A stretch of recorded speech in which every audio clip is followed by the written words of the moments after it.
welcome to TMZ Live. Harvey Levin here. Charles here. So Jay-Z is not done with the accuser and her lawyer who sued him for sexual assault. He is now suing them. This is the accuser, the Jane Doe accuser, who says that she was 13 years old back in 2000 when Jay-Z and Diddy allegedly sexually assaulted her after the VMA Awards. Now, you know, the big break, and this was a couple of weeks ago when she actually dropped this lawsuit. She filed to dismiss it with prejudice, which means she cannot refile it. And by the way, this came after there were, I think the generous word is discrepancies in her story, where people she said were there were out of the state. The place she says it happened couldn't have been. So there were a lot of kind of fundamental problems with her case. Right. And Jay-Z had always denied this, and she dismissed it, and we thought, all right, that's the end of it.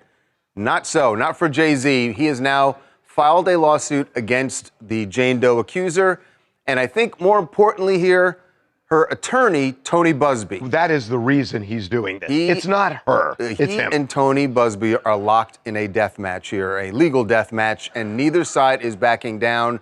But Jay-Z says that in this lawsuit, he says that the accuser actually told Tony Buzbee that Jay-Z had never actually done anything to her, had never actually assaulted her. But he filed anyway. But Buzbee went ahead and filed it and continued with this narrative about this alleged sexual assault. So he's laying blame almost fully on Buzbee. Yeah, I mean, look, she's not going to have the money or the means, presumably. He is going after Buzbee because he says Buzbee's doing this to a lot of people. So this is a malicious prosecution lawsuit, which means that Jay-Z has to prove that he won this case on the merits. And for her dismissing with prejudice, I think he checks that box. So Tony Buzbee says no. And this is an interesting wrinkle here because I agree with you. At first, when you look at it and you say she dismissed the lawsuit. So she's walking away saying, and there was no money exchanged. This was just her saying, I'm not suing this. I'm not filing this anymore. I'm not suing him. Right. So you would think that means she is disavowing her claims. Well, she has. Her attorney, Tony Buzbee, says that is not the case. His response to Jay-Z filing this lawsuit is interesting. This is what he said about the accuser. He said, Sean Carter's investigators have repeatedly harassed, threatened, and harangued this poor woman for weeks, trying to intimidate her and make her recant her story. She hasn't and won't. This is just another attempt to intimidate and bully this poor woman that we will deal with in due course. We won't be bullied or intimidated by frivolous cases. Well, so here's the problem with that. He did dismiss this. She did. Well, Buzbee did as her for attorney, her, right? With prejudice. That means they can't ever file this case again. So it's over. It is weird to hear him saying that she has not recanted and they're not backing down. They did back down when they dismissed when it was dismissed. Right. And the notion that they sent investigators out is unsurprising to me. If Jay-Z was planning to file this lawsuit. Well, not just that, but even in defending himself, if he's going to go out and he has an investigator trying to talk to this woman, typically you go through lawyers, but he's not going to go through Buzbee in this case. Right. That's right. What's interesting, though, is to your point about malicious prosecution, it sounds like he might have been trying to bolster his case that she was filing false claims by having investigators go out and get her to sign an affidavit that says the claims were false. That would help him in that lawsuit. Nevertheless, she's filed an affidavit saying, I felt intimidated by these guys who were sent by Jay-Z, said they were there to get me to sign this affidavit. She stands by her claims, even though she dismissed the case with prejudice. So it's just getting very, very bizarre, but nobody's backing down at this point. Not the accuser, not Buzbee, and not Jay-Z. So it's gonna go to the next step. There is a back down. It's dismissing with prejudice. That's back down. That's right, but now she's filed an affidavit in the dismissed case. It's just getting very, very bizarre that this is still alive, even though she's dismissed the case with prejudice, meaning she won't refile it. For what it's worth, Tony Buzbee this morning on social media posted something claiming that he has video of Jay-Z's investigators visiting 3 of his either former employees or former clients, and that the investigators offered them $10,000 each to file lawsuits against Tony Busby. If he has that video, I don't know, but he should release it. Right. We have contacted him to see because you about can't. the video, I mean, look, if it's true, it's essentially bribing somebody to tell a story, and that would be a huge problem on Jay-Z's side. Right. So if he's got this video, if Busby has the video, if Busby's got the video, and they're at war, release it. Hi, I'm Jonah from Houston, Texas, and I don't think she's lying. I think she's genuinely in fear of her life and her safety because Jay-Z is a very powerful, well-connected, wealthy man. And if she has any evidence whatsoever, no matter how small, it'll be a bad idea on Jay-Z's part to pursue charges against her. Well, it'll be interesting. Remember, Jay-Z has always denied that this story, all of this, is it's all completely made up. He did nothing wrong, he says. So. But the other thing is that when our viewer just said, he's a very powerful man. Everybody knew that before she filed the lawsuit. Correct. So that would presumably be a calculation that the lawyer and the client talk about before they engage the legal system. I think so. It's not a surprise he's a powerful guy. Yeah. I know. This makes sense. Okay, we're going to move on. Yes, to Armie Hammer and a romantic story he wants to tell. Romantic? Well, I think he wanted it to be romantic. Turned out it wasn't all that romantic. No, he didn't. He was on his podcast and revealed that he once hooked up with a guy. And he was explaining... Sort of. I think this counts as hooking up. No, it doesn't. Well, here's what he said about his first and actually I don't know. I shouldn't say only time, but well, that's the way he made it sound. He made it sound like the first and only time he hooked up with a guy. I tried hooking up with a dude one time, and it was hilarious because I was like, you know what, like. Women are the worst. Like, gay dudes seem to have it so easy. Like, so easy. So I was like, you know what? I'm going to give this a try. Yeah, like maybe this actually works for me. Let's give it a try. And I remember I met this dude, handsome, French, the whole thing. Whole thing. I was like, okay, this could work. Let's try this. I remember I started making out with him, and I just remember being like, God, weird. And I remember I put my arms around him and I was like, oh my God, and these shoulders are so wide. He's so big. Like, he's almost my height. Like, this is so strange. And it did physically for me absolutely nothing. Okay, well, Harvey, first of all, if you're passionately making out with the dude, that's hooking up. You're saying that doesn't count? Right. I don't know. He said he was making out with a guy. You said passionately. Well, he was trying to deal with his beard. Is this making sense to you? If he's dealing with a beard, I think he's hooking up with a guy. I mean, this is making complete sense to me. Well, the beard's a whole other thing. All this guy does is try to stay. All this guy does is try to stay in the headlines. I'm not saying what happened or what he says happened never happened, but he clearly knows what he's doing here. They promoted this specific clip of over an hour podcast with some guest that he had on. And he knows what he's doing. He's staying in the headlines. It didn't come up out of nowhere. Well, she was talking. He was talking to Danny Drews, the actress, and she was talking about a time that she had hooked up with a woman, and that's why he offered this story. So I don't want you to think he just like, hey, you know what? I made out with a guy once. This felt like. Were you offended at all that he said that it seems easy for gay dudes? No. Is that offensive? I wasn't offended by anything. It's just. It's sort of like, what exactly was he doing? It's like, gay dudes have it so easy. I hate women today. So I'm just going to hook up with this French guy. And it feels like. Let's be honest. In the past, this has been called gay baiting, right? Is how some people in the community would call it. No, gay baiting is when you let people think you're gay when you're not. He's not suggesting he's gay. Saying the opposite. Do you think that there are gay guys who would think, well, maybe I could convince Armie? Yeah, if you don't have a beard. Right. If gotta you're be clean shaven. than him, right. If you don't have big shoulders. Slim build. He's talking about Timothy Chalamet. Hi, Nick from NYC. And my thing is, I'm like, okay, when it really comes down to it, sir, we did not need to know about your personal case study that you did.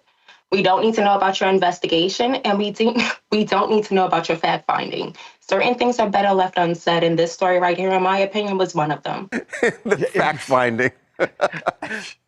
Go figure. Okay, we are going to take a break. All right, when we come back, big change for the Menendez brothers. They will not be in court as quickly as they thought they would be. That doesn't mean, By though, the way, that is really good news for them. We will explain why this could be the beginning of the unlocking of the prison doors.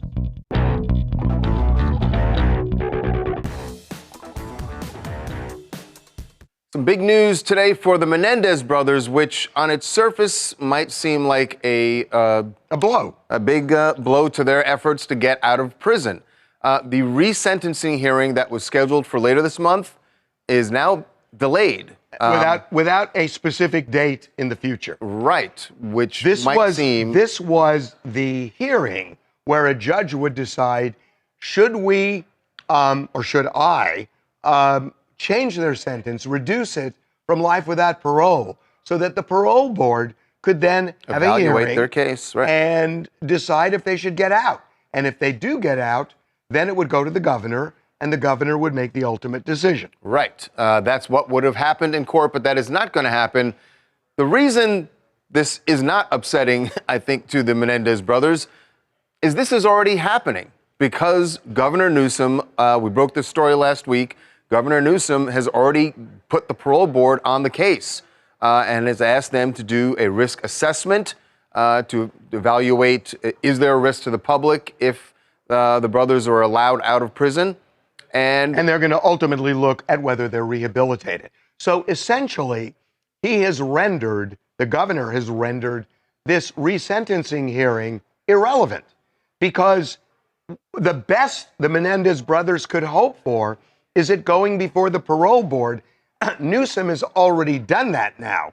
And what's interesting... And if the judge... The other thing is that the other thing that could have happened is the judge could say no, but now that doesn't matter because the parole board is already looking at it. Because the governor is now going to decide clemency. Right. So the point I really want to make here is that this is really interesting that Newsom initially said, I'm going to stay clear of this, and I'm going to let the courts first look at it. He's now jumped in, and I think he jumped in because we've had a change of DAs. And I think when you listen to Nathan Hochman a week and a half ago, basically saying that the Menendez brothers, he didn't say what they did is unforgivable, but he came close to that. And I think Newsom connected the dots and stepped in. So now Hochman doesn't have to take a position on resentencing because he doesn't want a new trial, Hochman. Right. And now it's in Governor Newsom's hands. Yeah, Harvey, if I had to speculate, I'd say that Governor Newsom's office may have even gotten a direct communication from Hochman's office suggesting that he wasn't going to make this he wasn't going to do this. He was not going to set them free. I think he put it squarely on Governor Newsom's desk. I'm curious as to why the governor believes this is worthy of clemency. I mean, it's one thing, if we go through the process and there's laws in place that allow people who have convictions like this to be released early. But I'm stunned by the governor's willingness. He has national political aspirations. I don't think this plays into them very well, so I'm stunned by his... Jason, isn't that interesting? Because I think you're right. Yeah. I find it fascinating. I can't figure out why it's happening. Is it enough? He may just believe it. Would it be enough cover for him that he can say, look, the risk assessment was done. They said there is no risk, assuming that's what it comes back as. And the parole board did their thing, and they evaluated their case, and the parole board is recommending release. So is that enough political cover for him to then sign off on letting them? He could say no. And he could say no. And it's happened before. And he could say no. And he did say last week that there is no guarantee of the outcome here. But as you said, the fact that he stepped in. It's a signal. It feels like a signal that he's on their side. Now, again, I don't want to disrespect that process because he has to look at what the parole board says. But if they say that they are rehabilitated, and I got to tell you, I know this sounds like shameless plugging, and maybe it is, but listen to the Two Angry Men podcast. When Garagos and Garagos, their lawyer, we talked to Eric and Lyle. They're different people from who they were 35 years ago. They are just fundamentally different people, and that will bode well for them. I think, again, I have no inside knowledge. I think they're getting out.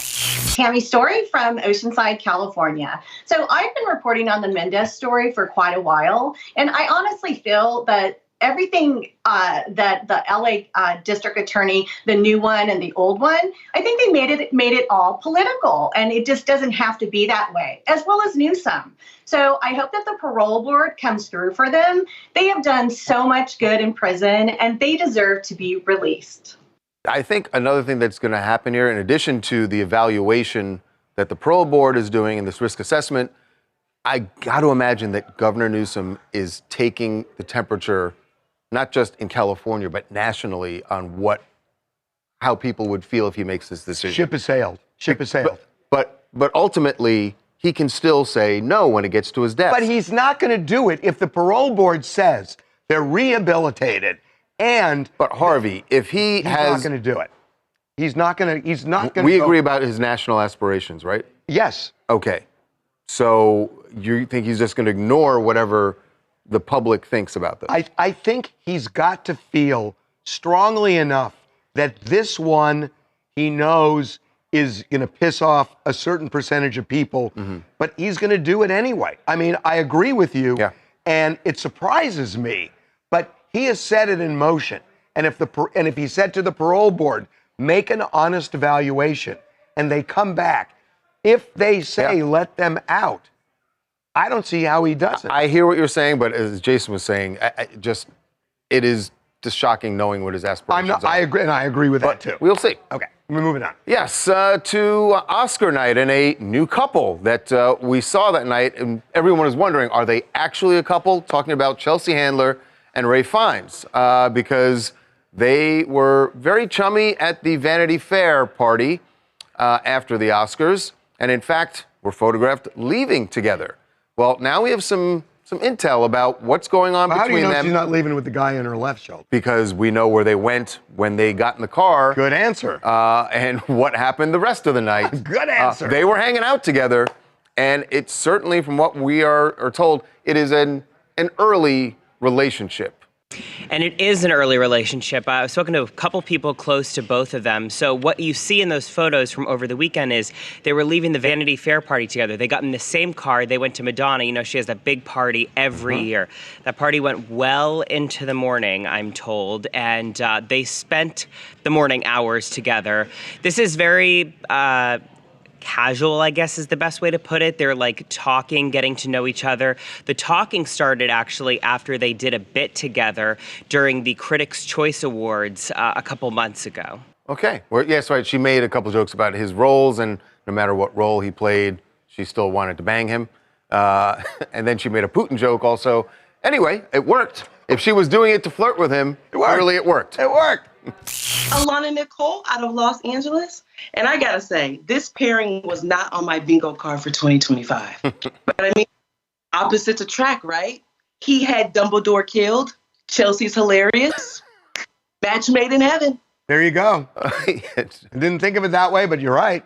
Always got to look at it through a Harry Potter lens. Right. Okay, we are going to take a break. When we come back, Millie Bobby Brown has something to say about everything people are saying about her. And she's taken down names and she is calling them out. If you've had something to say about her appearance lately, you might want to pay attention. TMZ's got every freaking thing. Big celebs, big stories, big events. Justin Timberlake made Portland kids' dream come true by joining a bike bus ride. And they always listen to Justin Timberlake. Cry me a river when they fall. Yeah, right. It's TMZ. I feel like this is very shaky ground that we are on here, what we're about to discuss, because... Don't shake the ground and nothing will happen. Well, Millie Bobby Brown is very upset that people have been making a lot of comments about her appearance in recent weeks. I feel like it's shaky ground because we're talking about that. We can't talk about what she has now said in response without kind of talking about her appearance. Well, so a lot of people are saying, you know, they're thinking of her in Stranger Things when she was 12. Well, she's a lot older now. And well, she's 21 years old. She looks different. But the point that people were recently making was that her makeup and hair seem older than 21. Not saying she's old. Nobody said that. They just said that her look is clearly older than a 21-year-old. Well, Millie has seen all of these comments, it seems, and taken some notes. This is what she had to say in response. I started in the industry when I was 10 years old. I grew up in front of the world, and for some reason, people can't seem to grow up with me. Instead, they act like I'm supposed to stay frozen in time, like I should still look the way I did on Stranger Things Season 1. I want to talk about some of the articles that have recently released while I'm on my press tour, and some of the writers who are so desperate to tear young women down. One article reads, "Why are Gen Zers like Millie Bobby Brown aging so badly?" Written by Lydia Hawkin. "What has Millie Bobby Brown done to her face?" Written by John Eli. "This isn't journalism. This is bullying." The fact that adult writers are spending their time dissecting my face, my body, my choices is disturbing. Let's do better. Not just for me, but for every young girl who deserves to grow up without the fear of being torn apart for simply existing. And one of the people she mentioned in the video is Matt Lucas, who's a British comedian, and he has come forward and apologized and kind of explaining that some of the little taglines he was putting was actually based off of a comedy sketch character. And, you know, it was misunderstood, but he is apologizing and said in no way was he trying to bring her down. And a lot of people are coming to Millie's defense. There's people weighing in the comments like Lauren Sanchez, Lewis Hamilton, like all these people basically telling her like she's great and to not listen to the haters. I get why she's upset by some of the comments. I do think when you are an actor, people are going to comment about your appearance. But it can certainly cross a line. There's no doubt. Hi, I'm Shaheem, and frankly, I think Millie has the misfortune of having grown up in front of the world. And what happens when people play these roles and occupy these roles as characters and entertainers is that people forget they're human pretty often. And I think Millie is opening the floor for a really important conversation that we all could benefit from, which is, when are we dehumanizing each other too much? And how does that affect everybody, from the critic to the viewer to the subject of the criticism itself? Yeah. All right. And by the way, it has become the way of the world. Yeah. In every respect. Politics, all sorts of things. I feel like we did handle that pretty well. I think we did okay.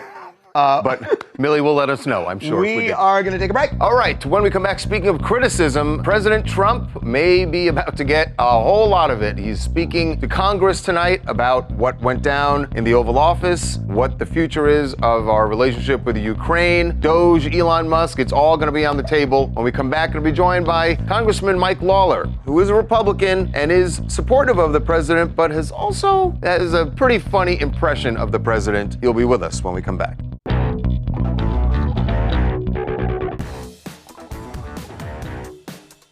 Welcome back to TMZ Live. It is a big, huge night for President Trump.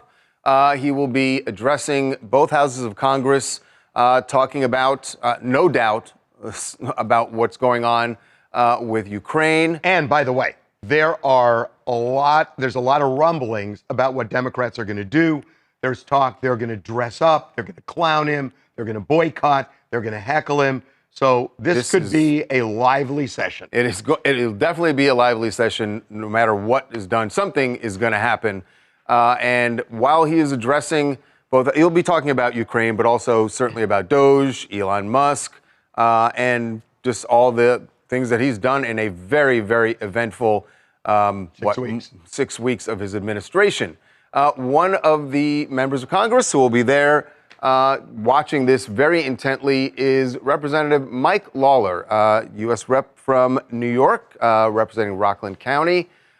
He is a Republican and is joining us now to talk about what he's expecting tonight and what has happened so far in the administration. Congressman, welcome to TMZ Live. Thanks for having me. Appreciate it. We so appreciate it. We got so much to talk to you about. I would like to start with something that happened last night. J.D. Vance was on Sean Hannity's show, and Sean Hannity asked him a question about Why haven't you said bad things about Putin? Why haven't you or the president Or said- you or the president said bad things about Putin? His answer was so interesting given what we've heard over the last 2 weeks. So let's play it. Really want to get your reaction to this. The media and the Democrats, they want Donald Trump to call him names. And the president addressed that. Thing. And then he's supposed to call him and say, Vladimir, you ready to talk a peace now? Yeah. That's not going to work. No, it's diplomacy 101. It's important for President Trump to be able to have a conversation. That's not well served by standing up at a press conference and calling the guy every negative name in the book. A dictator without elections. Zelensky better move fast or he's not going to have a country left. But today I heard, oh, well, we weren't invited. Well, you've been there for 3 years. You should have ended it 3 years. You should have never started it. You could have made a deal. You should be thanking the president for trying to bring it into this conflict. You got to be more thankful because let me tell you, you don't have the cards. With us, you have the cards. But without us, you don't have any cards. So is diplomacy one-sided in the sense you don't piss off Putin, but Zelensky's fair game? Well, look, I've been very clear from the very beginning that Vladimir Putin is a vile dictator and thug. He and he alone is solely responsible for the unprovoked invasion of Ukraine and the death and destruction that has been wrought over the last 3 years. Obviously, Ukraine is in a precarious position the longer this conflict ensues, which is part of the reason why President Trump has been pushing so hard to get a peace deal and get to the negotiating table. I think nobody wants to see this conflict continue. But ultimately, from my vantage point, we have to ensure the sovereignty of Ukraine. The consequences of failure here would be catastrophic for Eastern Europe and the free world. And I have no doubt that other former Soviet satellite states, like Moldova, would fall quickly if Ukraine were to fall. So there are real consequences to failure here. I think the president certainly understands that and understands the importance of getting a peace deal and strengthening the economic relations with Ukraine and the United States. That is why that deal last Friday was so important to get signed. I think what happened in the Oval Office was extremely unfortunate. It did not serve anyone well. The only winner out of that was Vladimir Putin because the deal didn't get signed. And so this is something that long term, we need to make sure that Zelensky gets back to the table with President Trump. I think his tweet today, his statement on X, was a positive step towards that. Right, where President Zelensky said that they absolutely want peace in Ukraine. But I'm just wondering, Congressman, and you're right, that ultimately we need to get Zelensky back to the table. And as President Trump has said, he wants to get Putin to the table. So then why the name calling for Zelensky? If you want Zelensky at the table, you need both of them at the table. So why go after Zelensky so hard and so publicly, but not Putin? I mean, maybe don't go after either. Look, I didn't obviously agree with some of the rhetoric against President Zelensky. I do understand the tack that the president is taking with respect to Vladimir Putin. There have not been conversations or negotiations over the last 3 years. When President Biden was in office, he did not engage with President Putin.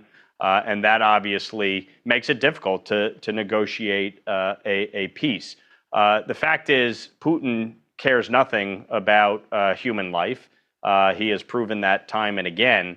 And he, unless engaged, is going to have no reason to stop this war of aggression and continue to send, Russian and now North Korean soldiers into battle, all for the express purpose of overtaking Ukraine.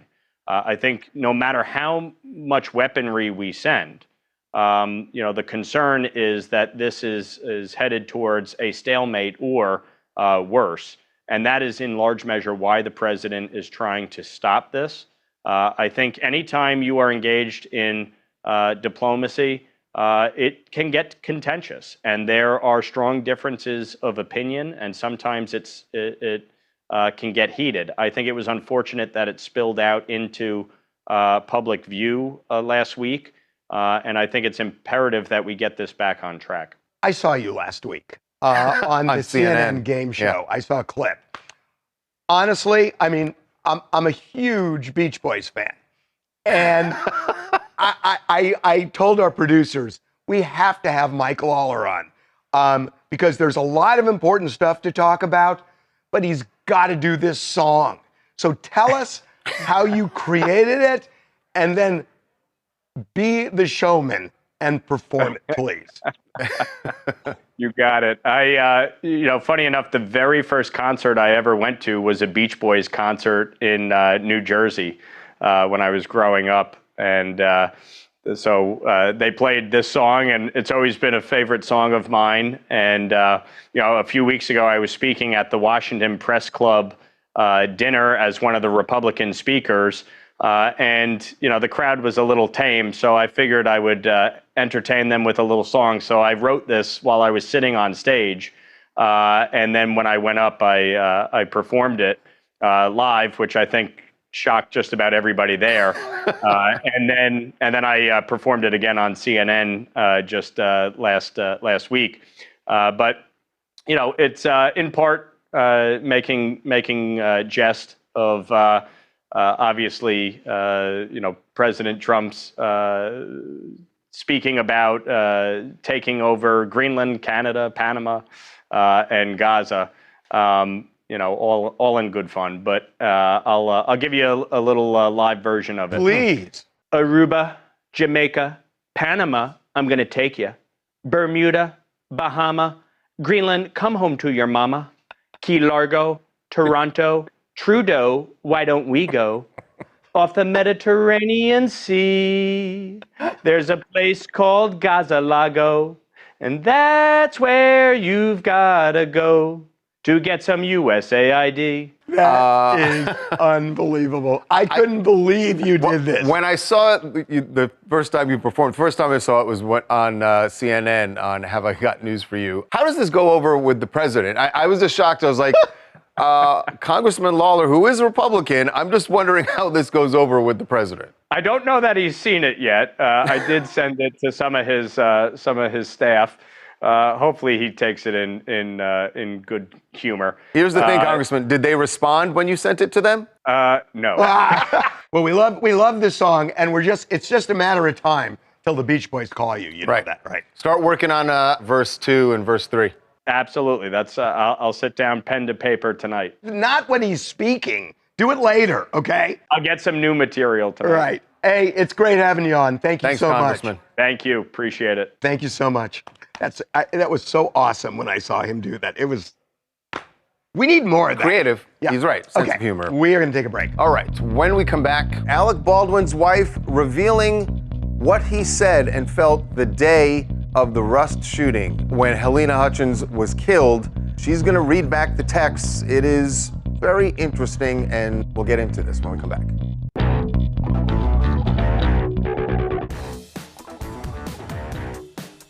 Well, Alec Baldwin's new reality show, obviously intended, I think, to show a different side of him as family man at home with Hilaria and their, how many kids are they up to? I think 7. 7 kids? By the way, this was shot, at least part of it, during the Rust trial. Exactly, and leading up to it. Well, one of the things that we saw on last night's episode, they do go back to the Rust incident. And in fact, Hilaria shares the text messages that she got from Alec, I would imagine moments after the shooting happened and Helena Hutchins was killed. But this is what she had to say. It is very emotional, and you got to wonder why they're sharing this part on the reality show. I found these text messages the other day between us, the day after, and he said he wanted to kill himself. Mm-hmm. He has survivor's guilt. You're involved in this thing that nobody could even possibly imagine.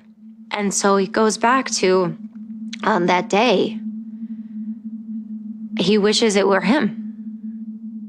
He would change places in a second. This has affected his health and his mental health tremendously.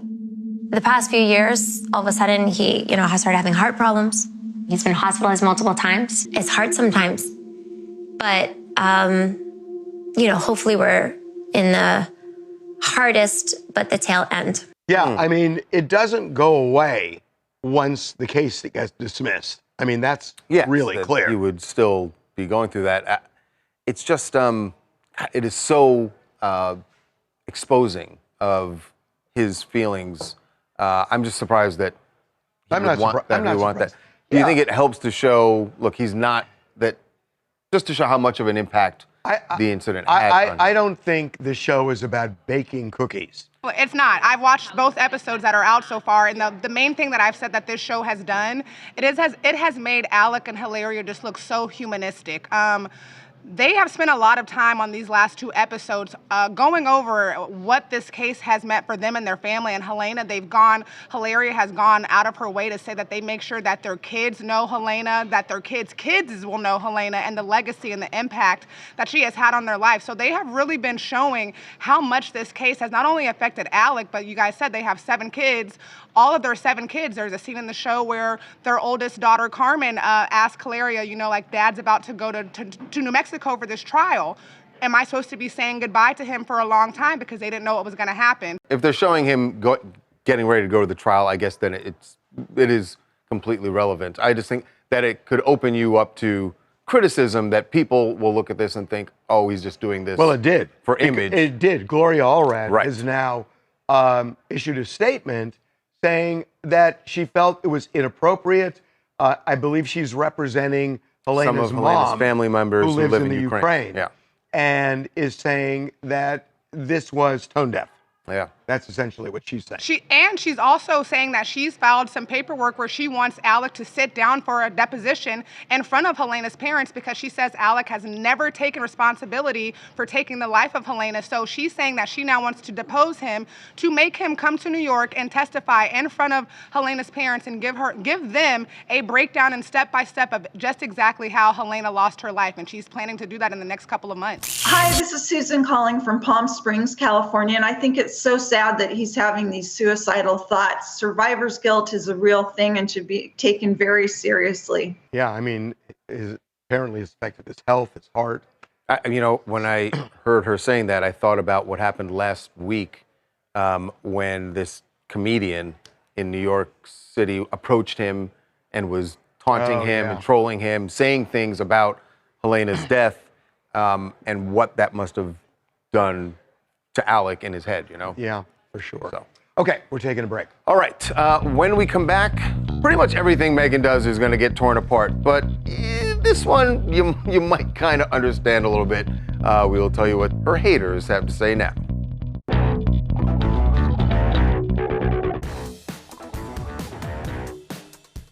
The title alone, the title alone, I think that Meghan Markle and Prince Harry had to know that the redo on the title. When you start by exhaling, it's the not title of her new Netflix show, With Love, Meghan. By the way, I am probably the biggest defender of Meghan Markle in this office because everybody wants to go after her, and I just feel like no matter what she does, people are taking shots at her. So how's this one?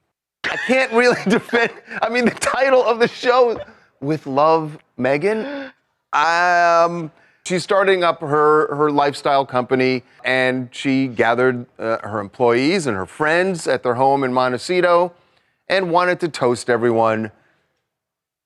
As you can imagine, this toast and other things in the show are being torn apart. Relatable.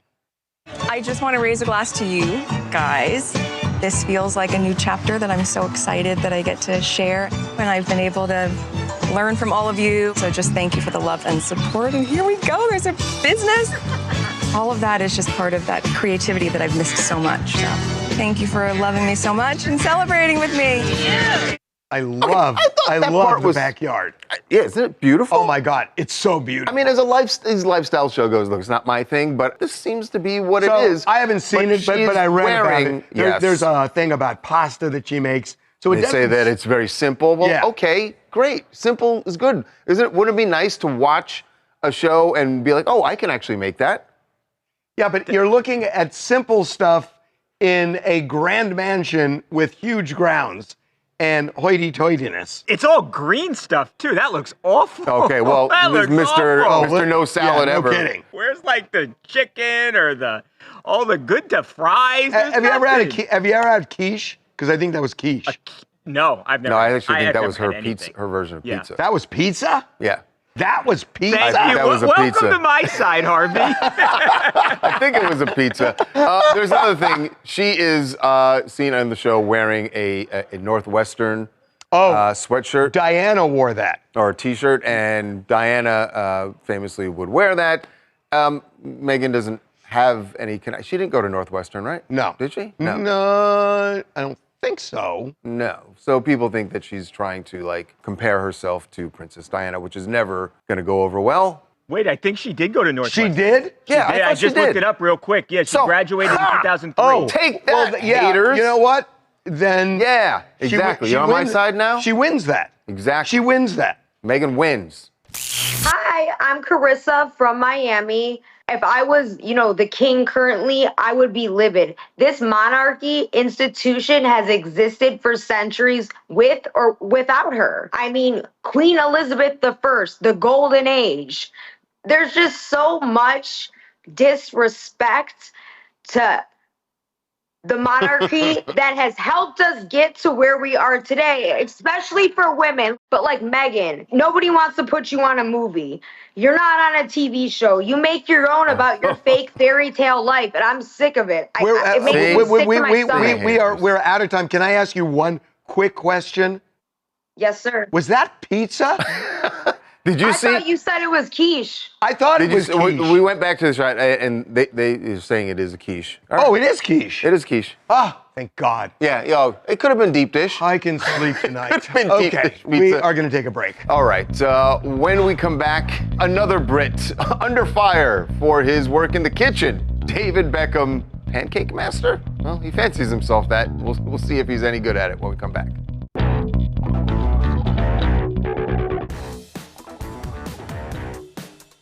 Turns out David Beckham was wasting his time all those years on a soccer field. This guy should have been in the kitchen. He is teaching his kids some important lessons about pancakes. And I think he's got a lot of teaching to do. I mean... He's got it down. Look at that. Yeah, no, he's got it It's not down. easy to do. Here's how Harper did after Dad showed her the way. Harper, what are you doing?